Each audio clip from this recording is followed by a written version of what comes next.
Quand un juge d'instruction belge spécialisé dans la protection de l'enfance écrit un premier roman, ça donne Demain n'existe pas encore, c'est de Thierry Wertz aux éditions de La Trace. C'est une histoire tragique que je vais vous conter là, c'est un premier roman qui met en scène, dès les premiers mots, Aurore, 12 ans, qui est tétanisée, qui est dans une cour d'assises entourée d'avocats, de procureurs, d'assistants sociaux.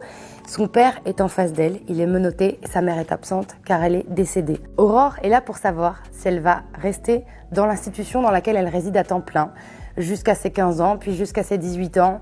Cette scène va se répéter, malheureusement, encore et encore. Comment on en est arrivé là? Comment est-on arrivé à ce point tragique?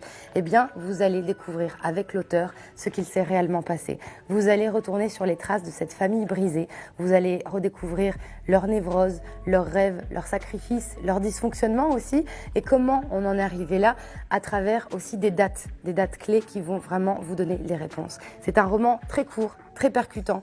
Au niveau de la narration, on est vraiment sur de la description assez succincte, assez spartiate des personnages, parce que finalement, il n'y a pas besoin de beaucoup plus. On sent vraiment de la part de l'auteur, qui est juge, comme je vous le disais, il y a vraiment toute sa sensibilité, toute son humanité, qu'il n'a peut-être pas l'opportunité de laisser transparaître au cours de son métier, au fil des jours, tout simplement.